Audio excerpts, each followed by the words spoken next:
அன்பர்களே வணக்கம்.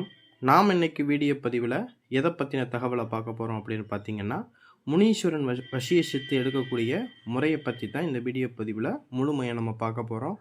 வீடியோ பதிவுக்குள்ளே போகிறதுக்கு முன்னாடி நம்மளுடைய சிவருத்ர மகாகாளி அருள்வாக்குப்பிடம் சேனலை சப்ஸ்கிரைப் பண்ணாதவங்க சப்ஸ்கிரைப் பண்ணிக்கங்க. அதாவது முனீஸ்வரனை வச்சு அருள்வாக்கு சொல்லணும்னு விருப்பம் இருக்கக்கூடியவங்களும் சரி, இல்லை முனீஸ்வரனை வச்சு மாந்திரிக விஷயங்களை அனைத்துமே செய்யணும்னு விருப்பம் உள்ளவங்களும் சரி, நான் ஸ்க்ரீனில் கொடுக்கக்கூடிய இந்த மந்திரத்தையும் இந்த எந்திரத்தையுமே வச்சு நம்ம என்ன செய்ய முடியும், நம்ம முனீஸ்வரனை வழிபட முடியும். சரிங்களா? இந்த மந்திரத்தையும் எந்திரத்தையும் பார்த்தீங்கன்னா பெண்கள் தீட்டு காலகட்டங்களில் பயன்படுத்தக்கூடாது. சரிங்களா? ஏன்னா தீட்டு காலகட்டங்கள் அப்படி தவிர நீங்கள் தெரியாமல் பயன்படுத்துனீங்க அப்படின்னா முனீஸ்வரர் என்ன செஞ்சுக்கிறாருன்னா உடப்பாஞ்சுக்கிடுவார். சரிங்களா? உடப்பாஞ்சுக்கிட்டாரு அப்படின்னா அதை நீக்கிறது ரொம்ப கடினம். சரிங்களா? பல குடும்பங்களில் பல பிரச்சனை இந்த மாதிரி விஷயங்கள் இதெல்லாம் வர ஆரம்பிச்சிடும். குடும்பத்திலேருந்து நம்மளை ஒதுக்கி இந்த மாதிரி வச்சுட்ரும். சரிங்களா?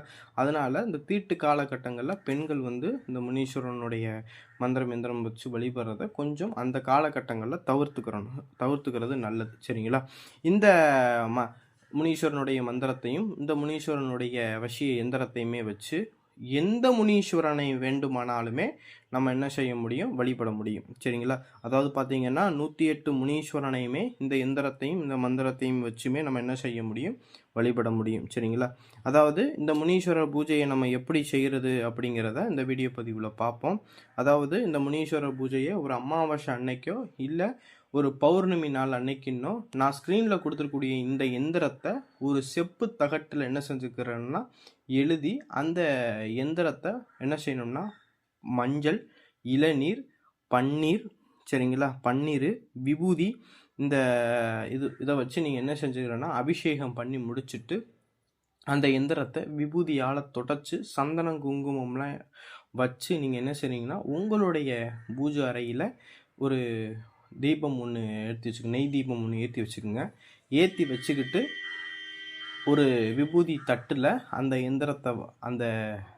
எந்திரத்தை வச்சு நான் ஸ்க்ரீனில் கொடுத்துருக்கூடிய எந்திரத்தை நீங்கள் என்ன செய்ய ஆரம்பிக்கணும் அப்படின்னா ஒரு நாளைக்கு 1008 விதம் மொத்தம் 48 நாளைக்கு இந்த பூஜையை நம்ம பண்ணணும். சரிங்களா?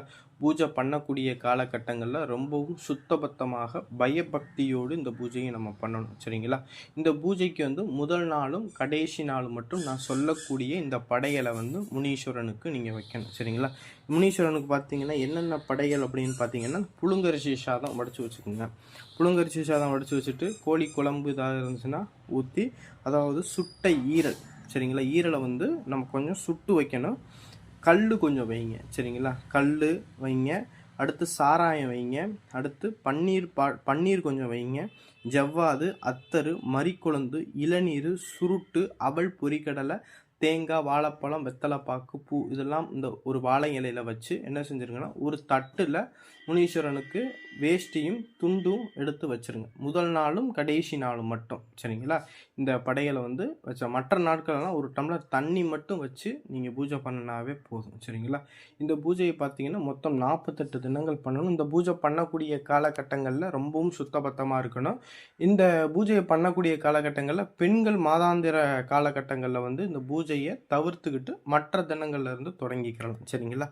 இந்த பூஜையை பார்த்தீங்கன்னா எந்திரத்தை பார்த்தீங்கன்னா அதற்குண்டான தகுந்த குருமார்கள்ட்ட எழுதி வாங்கிக்கிங்க.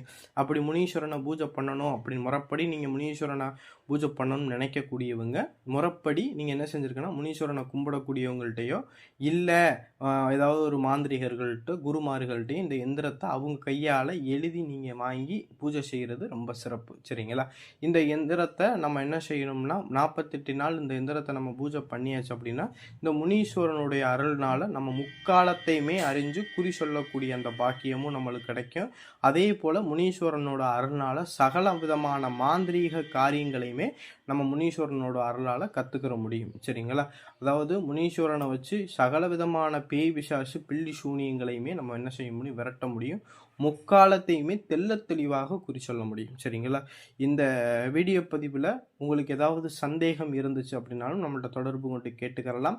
இந்த முனீஸ்வரனை வணங்கக்கூடியவங்களுக்கு இந்த முனீஸ்வரனோட எந்திரம் வேணும்னாலும் நம்மள்ட்ட தொடர்பு கொண்டு இந்த முனீஸ்வரனோட எந்திரமும் இந்த முனீஸ்வரனுடைய மந்திரமும் முறைப்படி நம்மள்ட்ட வாங்கிக்கிறலாம். சரிங்களா? இதுதான் இந்த முனீஸ்வரருடைய மந்திரம் எந்திரத்தை வச்சு சகல எல்லா முனீஸ்வரரையுமே நம்ம வணங்கலாம். அந்த மந்திரத்தில் இருக்கக்கூடிய அந்த வார்த்தையை மட்டும், அந்த என்ன முனீஸ்வரர், ஜடாமுனீஸ்வரரா இல்லை தர்ம முனீஸ்வரரா அப்படிங்கிறத வார்த்தையை மட்டும் நீங்கள் மாற்றிக்கிட்டா போதும்.